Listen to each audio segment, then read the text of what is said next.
কিভাবে মাত্র 2টি উপকরণ দিয়ে আমি এত সুন্দর হোমমেড সাবান বানালাম সেই প্রসেসটি আজকে তোমাদের সাথে শেয়ার করব। সেজন্য আমি অনেকগুলো অ্যালোভেরা নিয়ে নিয়েছি। আমার টবে অনেকগুলো অ্যালোভেরা গাছ হয়েছিল, তো সেখান থেকে আমি কয়েকটি গাছ নিয়েছি এই সাবানগুলো বানানোর জন্য। গাছ থেকে ডালগুলো আলাদা করে নিয়েছি। এখন এগুলো পানি দিয়ে সুন্দর করে ধুয়ে নিব। অ্যালোভেরা গুলো ধুয়ে নিয়েছি আর অ্যালোভেরার আগার অংশগুলো কেটে নিয়েছি। নিচের মোটা অংশগুলোই শুধু ইউজ করব। এখন অ্যালোভেরার খোসা ছাড়িয়ে নিব, কারণ অ্যালোভেরার শুধু সাদা অংশটাই আমরা ইউজ করব। অনেকগুলো অ্যালোভেরার সাদা অংশ নিয়ে নিয়েছি। এখন অল্প একটু পানি দিয়ে এটাকে ব্লেন্ড করে নিব। এটা হচ্ছে গ্লিসারিন সোপ বেস। এখন এই সোপ বেসটাকে ছোট ছোট পিস করে কেটে নিব। দেন ডাবল বয়লারের মাধ্যমে সোপ বেসটাকে মেল্ট করে নিব। পুরোপুরি যখন মেল্ট হয়ে যাবে তখন এর মধ্যে ব্লেন্ডার করে রাখা অ্যালোভেরা গুলো দিয়ে দিব। অ্যালোভেরা দেওয়ার ভিডিওটা করা হয়নি, সরি। আর দিয়ে দিব ভিটামিন ই ক্যাপসুল। দিয়ে সবগুলো উপকরণ খুব ভালো করে মিক্স করে নিতে হবে। এরপর সাবানের বেসটাকে একটা মোল্ডে ঢেলে নিব। দেন 4-5 ঘন্টার জন্য রেখে দিব এটা সেট হওয়ার জন্য। এখন আবার অ্যালোভেরা কেটে নিব, তবে এটা খোসা সহ নিব। এরপর অল্প একটু পানি দিয়ে এটাও ব্লেন্ড করে নিব। দেন সোপ বেস আবার ছোট ছোট টুকরা করে কেটে নিব। আজকে আমি 2 রকমের সোপ বানাচ্ছি। প্রথমটা ছিল গ্লিসারিন সোপ বেস, এটা হচ্ছে মিল্ক সোপ বেস।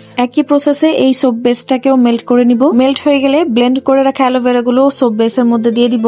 এরপর খুব ভালো করে মিশিয়ে নিব। এখন সাবানের আরেকটা মোল্ড নিয়ে নিব। এর মধ্যে আমি কিছু রোজ পেটাল ছড়িয়ে দিব। এরপর মেল্ট করে রাখা সাবানের বেসটা মোল্ডের মধ্যে ঢেলে দিব। 4-5 ঘন্টা পর বেসটা খুব ভালোভাবে সেট হয়ে গেছে। এখন সাবানগুলো মোল্ড থেকে তুলে নিয়েছি। প্রথমবার বানিয়েছি সেই হিসেবে খুব সুন্দর হয়েছে। ভিডিওটি যদি তোমাদের ভালো লেগে থাকে লাইক, কমেন্ট এবং শেয়ার করে দিও। আর এরকম নতুন নতুন ভিডিও পেতে আমার পেজটি ফলো দিয়ে রেখো আর আমার ইউটিউব চ্যানেলটিও সাবস্ক্রাইব করে দিও। বাই।